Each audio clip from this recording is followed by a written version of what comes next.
Okay, let's try this again. Technical difficulties. Let's see if this works out right this time. Let's see if y'all can hear me now because I was about 10 minutes into my live and realized that my mic was muted. So I had to cut it short, delete it real quick, and start again. So here we are. What's up, everybody? Cesar Chavez Day live, Change Man for Life. Hope everybody had an enjoyable day. Hope everybody's having an enjoyable day. I hope that you all got to enjoy a day off like I did today. I hope that my mic is working now. I see I got a viewer. Can you tap in? Let me know in the comments if you can hear me. Give me a thumbs up or something. I realized a little while ago when I was doing the live that my mic was muted. So I'm hoping now that you can hear me. Let me know, viewer. I appreciate if you would just throw a quick comment. Yeah, you can hear me, or no, you can't hear me. Or post a little thumbs up or something. I'd appreciate it. What's good? Let's see who taps in. See if anybody taps in. Let's see if anybody want to rock with me for a little bit. Probably going to watch some good movies or something. I'm sure there's probably some other lives going on. The big dogs are probably going live. Dubs and Gunner and them. American Cholo is probably live. Sure, a whole bunch of lives are going on right now. So other people got better places to be. But I do appreciate you for tapping in, viewer. Appreciate you for checking it out. Let's see what goes on right here. I'm hoping this mic is working. That's pretty embarrassing that I was like 10 minutes into the live, if not more. I realized there was no sound. So hopefully there's some sound now. Hopefully you can hear me. What's going on? What's cracking? Tap in, tap in, tap in. Let's see who's out there. What you got going on? How's the shirt looking? How's the logo looking? I hope it looks cool. Just got this shirt hooked up recently. Also got another gray long sleeve with a large logo in the center hooked up. Something I'm going to be doing is getting some merch hooked up and put out there. But I'm also going to be starting a little side hustle business of printing t-shirts. Got some t-shirt stuff that I'm going to do. Hopefully that goes okay. You know, just a little something to do, maybe make a few little extra dollars, but also to put some cool Christian gear out there. You know, a lot of the Christian gear that you see is just basic Christian gear, you know, just normal, regular old Bible verses or different stuff about Jesus. And that's cool. You know, I mean, nothing wrong with that, but I want to put a little bit of spice to it. I want to put a little bit of a street edge to it. So I've been coming up with some designs, with some graphics that I think are going to be pretty dope, that I hope people will like. And I'm going to be getting those made pretty soon and putting them out there. Different colors, different graphics, stuff like that. Just something to, you know, a little something extra to do. Keep myself busy. A little something to try to pay these bills. See how that goes. See if that turns into something. Definitely going to be some Change Man for Life logos, some Change Man for Life merch, definitely. But also, like I said, go into a little bit of some Christian stuff. So, you know, the body of Christ, the believers, can have some cool stuff to wear when we out in the street doing street rallies and evangelizing. And just when you're out there, you can have something that demonstrates your faith, but also is fashionable and cool. You know what I mean? And it looks nice and will catch people's attention and will hopefully be like a conversation starter. So I see I lost the 2 viewers I had. It's all good. I'm going to keep on for a little bit, see if anybody else taps in. Today is Cesar Chavez Day. Coincidentally, my last live was done on Martin Luther King Day about a month ago, or a little bit more. So a lot has happened since then. A lot been going on since then. As I was mentioning earlier when I was trying to do this live, but realized my mic was muted. I talked about some of the things that have been going on with me during this past month. And a big one was the church I'm a part of, the ministry I'm a part of, Victory Outreach. We lost our founding pastor. We lost our founder, Pastor Sonny Arganzoni Sr., passed away. Rest in peace, Pastor Sonny. That's a big hit to the ministry. Nevertheless, the vision continues. God still has a plan for this ministry. God still has a mission for this ministry. And it's going to keep going forward with the leaders that we have in place over our international ministry, the men of God and their wives, the women of God that were under the schooling of Pastor Sonny. They know what to do. They're going to keep pushing. They're going to seek the wisdom and direction of God, and they're going to keep pushing forward with the ministry. So that's not even an issue. It is a sad thing, though, that we lost our founder. Rest in peace, Pastor Sonny. Prayers to the Arganzoni family. That's one of the things that's happened since my last live. I also had an opportunity to go into CIW, which is the women's prison that's over there in Corona.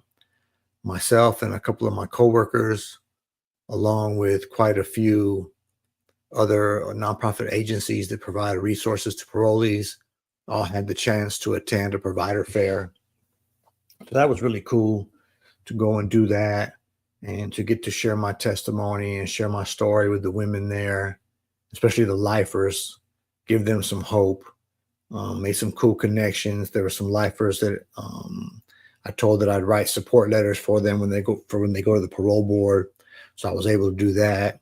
And that was just a really interesting day, being able to go back inside. Anytime I get to go back inside prison, regardless of what prison it is, it's very emotional for me.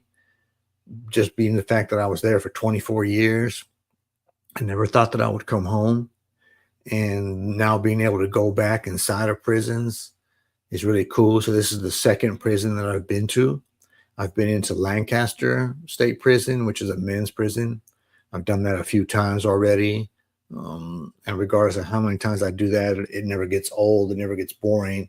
I love doing that. I love trying to inspire the men there and give hope for their future. Let them know they do have a future and that it is possible to be successful after doing a long stretch in prison. And so being at the women's prison, the setup of it was way different than what I was used to in the prisons I've been at and the men's prison at Lancaster that I've gone into. The women's prison at CIW is more like a college campus. They had trees everywhere. They had shade. They had nice tables to sit at and stuff like that. So it was really cool just to see that, to see the interactions between the prisoners there with each other, but also the way they interacted with us as people coming from the outside, to give them resources and just share hope with them. They were very grateful, very thankful that we were willing to spend our time there with them. A lot of us drove far. For us, coming from the Antelope Valley, it was almost a 2-hour drive. There was, I think, some people there that came from San Diego. There were people there from LA, from all over Southern California. So it was a bit of a distance for a lot of people. So that was really cool just to go in there, let the ladies know that, hey, there's hope. You can make it. If I made it home from a life sentence, you can make it home too. And like I said, they were really grateful. So that just really, touched my heart. It was a very emotional day. When I got back home, I was just mentally and emotionally exhausted just from all the emotion, of going back inside prison. I try to tell myself that, it's cool. It doesn't bother me. It doesn't faze me, but it really does in a good way, but it's still very taxing on my emotions, still very taxing on me mentally. But that's a blessing. And I hope to get that done soon. Yeah, definitely. Lancaster has been crazy lately. All the level 4 prisons been crazy lately. They're on lockdown right now. If I have my information correct, all the level 4 prisons are still on lockdown right now, just because they've been having a whole lot going on. People been getting killed. People been getting stabbed up. Officers been getting attacked. And this happens. This is normal in prison. It's not like this is something new It's not like CDC has never experienced this before, but it's just a lot all at once going on right now. So they're really tripping. They're really tripping about all the stuff that's going on. Um, if y'all are hip to that prison guard, Hector Bravo, go check out his channel. Shout out Hector Bravo. Go check out that prison guard on YouTube. You can also check him out on Instagram. But he talks about all the stuff that's going on. He talks about every murder that's been happening in CDCR. Talks about the assaults on staff. Talks about and gives his opinions, his point of view as a former prison guard, as a former lieutenant. He wasn't just a prison guard, but he had also become a sergeant and then worked his way up to lieutenant. And then he resigned from the department for a variety of reasons, which you can find out about his channel. But good dude, as far as I know, I don't know him personally, but from his content that I've watched, straight up cat on the up and up, keeps it real, puts it out there from the perspective of a former CDCR employee. He's been lacing people with all the stuff that's been going on. So yeah, it has been crazy at the Lancaster prison, but it's also been popping everywhere else. You know what I mean? So I'm grateful that I ain't there no more. I tell you that. June will be 10 years that I've been home, and I'm grateful to God every day that I no longer have to live that life. During the 24 years that I was there, I've seen a lot of crazy stuff, participated in a few things. And a lot of times that's what people want to hear about. And that's why I'm sure that my channel really hasn't blown up. I'm sure that's why a whole lot of people don't tune into my lives and stuff, because I don't talk craziness. I don't talk about all that because that's just not me. You know what I mean? When I became a Christian, while I was in there, I did my last 4 years out of the 24 years I was in, my last 4 years was as a Christian. And when I made that move, that I gave up my rights also to, be talking about what the homies do. I will occasionally share a story if it directly involved me. You know what I mean? If you go through my videos, you'll see I talk about a few instances of stuff I was involved in. And I do that because, one, it directly involved me. I was involved in it. I was part of it. But I also share it to show what God brought me out of. I share it to show how God had his hand upon me way before I became a Christian, when I didn't even realize that God had his hand on me and had a plan for my life and was watching over me while I was in prison. Because for the first 20 years I was with the shenanigans, and I had no thoughts of God or being, under the hand of God or God having a plan for my life, nothing like that. So I do occasionally talk, war stories that relate to that. But war stories is not like the point of this channel. You won't find where I'm just on here constantly telling about all the stuff I saw. I saw a lot of stuff, and I could tell some crazy stories, but that's not what I'm about. I'm not trying to glorify that or make that seem cool. In fact, just the opposite. I'm trying to let people know that ain't nothing cool about being locked up. Ain't nothing cool about living that life, especially young people. People that are teenagers or in their early 20s and think it's cool to go to prison. Ain't nothing fly about it. Nothing fly at all. Sandra, what's up? How you doing? Good to see you. Thank you for tapping in. I hope everything's going good. Nice to see you. Hope everything down there at CCM is good. I hope everything with the program is good. Thank you for tapping in. I appreciate it. Good to see you. Yeah, so like I was saying, I had the opportunity to go into CIW and, as part of the resource fair, and just let the ladies know what resources we had out here in the Antelope Valley for them. There was resource providers from all different parts of Southern California. So that I know that was a blessing to them. I know that I wish when I was in prison, we would have had something like that.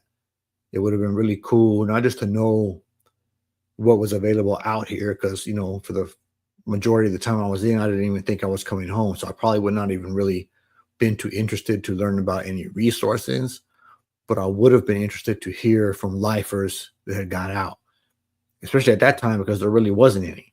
Lifers weren't really going home in the early 2000s, 2010, 2000, around 2011 and after is when lifers really started getting action at going home. I came home in 2015. I watched my first lifer walk out. I was at Chuckawalla level 2 from 2010 to 2015. 2011 is when I watched my first lifer walk out from right there, and that really gave me hope. So it would have been, really helpful and been an emotional and mental boost to have any lifers that had gotten out to come back in and talk to us and let us know that, one, it's possible. Lifers can go home. Lifers do go home. And two, to tell us that you can be successful, because a lot of people think that, one, they're never getting out, and two, that even if they do get out, they've been in there for so long that they don't have a chance at really being successful out here or doing anything with their life or making it. And that's just not true. There's a whole lot of opportunities for people that have done time. They can get out, be part of society, be a law-abiding, tax-paying citizen, blend in, do your thing, get that bag, and live a nice, decent life. If you really want to make it big, you can. And if you just want to, enjoy a simple life and just have your needs met, you can do that too. But the opportunities are definitely there. So it was really cool for me to be able to go in and share that with the ladies at CIW. We were also invited to go to Chowchilla, but that's kind of far for us. And the organization I work for, we determined that was kind of, we had to weigh the expenses versus, what it would do. And probably if no other agencies were going, if we were the only ones that were going to be there, then I'm sure we probably would have gone, because our concern is for the ladies there doing the time. We want them to know what's going on out here. But there was a whole bunch of other agencies that were going to make it, agencies that are actually located in Central and Northern California, where the prison is at. So we were like, they're cool, they got it covered. It was just going to be too much for us. But I do hope to get more opportunities to go into more prisons. Like I said before, I've gone into Lancaster a few times, and that's really cool. I really just love being able to share hope, sharing what God has done in my life with the men there. And I'm hoping to get to do that again soon. And I'm hoping to get to do that at some other prisons, not just Lancaster. I say all the time that if it's up to me, God willing, if I can ever have my dream job, it would be to be a motivational speaker, to go back and to travel the country and go inside prisons and just bring hope and share hope with men and women who are in a state of hopelessness, thinking that the life they're in at that moment is all there is, thinking that there's no need to change because they can't do any better for themselves. And I'm here to let them know, and I'm here to let y'all know that's just not true. God has a plan for each and everybody's life. You can make it if you do the work. And not everybody wants to do that. Not everybody wants to hear that. Not everybody wants to have to earn anything. A lot of people want stuff handed to them. And that's just not the way life works. And especially if you're a lifer trying to come home, the board is not just going to hand you a release date. You got to go in there and show them that you're ready. You got to go in there and show them that you are changed, that they can trust you to come out here and not be a danger to society, that they can trust you to come out here and not live the same kind of life you were living before. And that's not easy to do. It's hard for people to change. It's hard for people to change. Okay, Sandra, thank you for tapping in. I appreciate you. Thank you for stopping in. Hope to see you back. Hope to see you soon. Hopefully CCM and Catalyst going to do something together pretty soon. Have a good night, Sandra. Thank you for stopping by. Yeah, so that's really, that's really where I'm at, is trying to just spread a positive message, whether it be here on YouTube, whether it be through my job, whether it be going back inside prisons, just spreading a positive message of hope, letting people know that there's a different life. We get caught up sometimes in our childhood and our teenage years, and we fall into things that we think are cool or that are prevalent in the environment around us. And we think that that's just it, that that's what life is about. But there's so much more to life. There's so much to experience, so much joy to be had. But it's hard sometimes to get out of those circumstances. I get that. I totally understand the environmental aspect of why people join gangs and why people get into using dope. And I understand how trauma plays parts in all that, but it can be worked through. It can be worked through. People can change. People can live positive, productive lives. I know by the hundreds people that have come home from life sentences and are out here doing good, out here being productive, out here being role models, out here living the lives that we should have led from the beginning, except for the bad choices that we made. And indeed, that's what it was, choices that we made. Nobody has to join a gang. Nobody has to become an addict. Nobody has to be out in the streets committing violence. Those are choices we make. There's reasons for those choices, or we believe that there's reasons for those choices, but that's really what it is, choices. And trauma determines a lot of those choices. Environment determines a lot of those choices, but those are things that can be overcome. I had a partner, good friend of mine, like a brother, that I was in prison with. He was from Compton. And when we were getting ready to go to the board, we were doing our studying and always in our group therapy sessions and our self-help groups and stuff, we'd always talk. And for a while, he was really stuck on the fact that he committed a murder and was in prison doing life. And he had joined a gang because he lived in Compton, because where he lived in Compton, that's all he knew. That was his environment. Gang infested, drug infested, violence. That's all he saw from the time he was a child into his teenage years, was that life, right? Being a cholo. All he saw around him was cholos. His brothers were all from the neighborhood. He would see nothing but lowriders outside. And in his mind, in his young mind at the time, the whole world was like that because he had never been outside of Compton. He had never been anywhere else. So especially when you're a kid, your reality, you think that that's everybody's reality. So it took a lot of inner work for him to do to understand that he made choices. Yes, he was raised in a gang-infested neighborhood. Yes, his brothers were part of the gang. Yes, all that stuff was going on around him. But there are many people from Compton that don't go that route. There are many people from the Antelope Valley that don't go that route. There are many people from the San Fernando Valley, from East LA, from South Central LA, from the Bay Area, from all the spots that have gang-infested neighborhoods. There's people that get into that life, and there's people that stay away from that life. And why? Because it's all about choices. Choices are hard for people. I get it. Choices were hard for me. Choices are hard for me now. There's things sometimes that get in my head that I want to go do, and I have to say, no, no, no. That's not who I am anymore. That's not the life I want. Too old for all that mess. I'm serving God. That's it, and that's all. And I have to stay on that path. But it's all about choices. I've learned how to make good choices. I've learned what good choices are, what it looks like to make good choices. Is it always easy? Absolutely not. But it's well worth it. Definitely well worth it. Well, we got one little viewer. I don't know if you're the same viewer that's been hanging on this whole time, but thank you. I appreciate it. Hopefully some other people will tap in. I don't know if you were here earlier and you got to peep the shirt, but when I talked about the shirts, I've been working on getting some Change Man for Life merch available to the public. Of course, I had to start off with me, get my own. So I got me a little logo, pocket logo shirt. I also got a shirt with it much bigger on a gray long sleeve.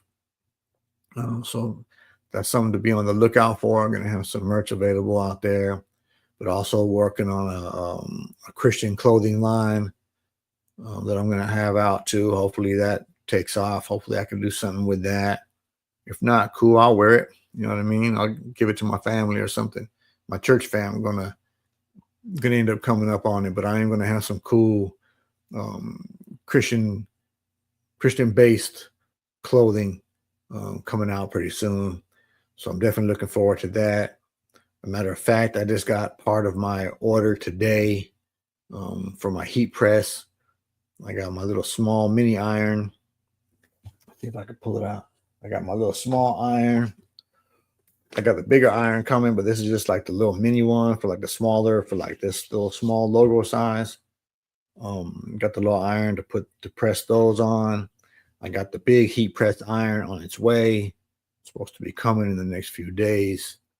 I just put in an order for my decals. So a lot of, there's different ways of doing it.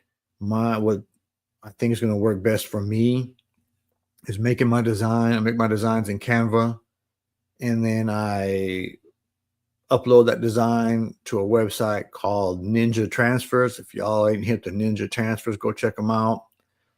But then I send them my designs, and they send them back to me as decals in the size that I want. You can order a gang of different sizes. So, and then I get them and then I press them. You know what I mean? Instead of having somebody design the shirt or design the graphics and then print the graphics on the shirt and then send me the complete shirt, I'm going to do a little bit of the work myself, design my own graphics, do my own pressing, kind of do it like that, get a little entrepreneurial thing going on, see how that works with the Change Man for Life merchandise and the Christian streetwear. Still got to come up with a name for my little clothing line. I'm going to be working on that. If y'all got some ideas, drop them in the comments. It's going to be a Christian-based clothing line with a little bit of an edge to it. Instead of just your plain old boring Christian slogans and Christian graphics. Not that there's anything wrong with that if that's your stilo, but I want mine to be a little more street oriented because that's the demographic I come out of. That's the demographic that I'm working with. So that's the time for to do that. Get that going. Thinking we can get ready to tap out. It's going on a half hour. Ain't nothing really happening, but I do appreciate you, viewer. I appreciate those who did tap in, the couple people that did tap in and tap right back out. It's all good. Thank you for stopping in. Think I'm going to call this a night. Thank you for tapping in. If you are not yet subscribed, please take this opportunity to do so. Subscribe to the channel. Ring that notification bell. And like they say in NA and AA, keep coming back. Good looking out. Have a blessed night. Jesus loves you, and so do I. I'm out.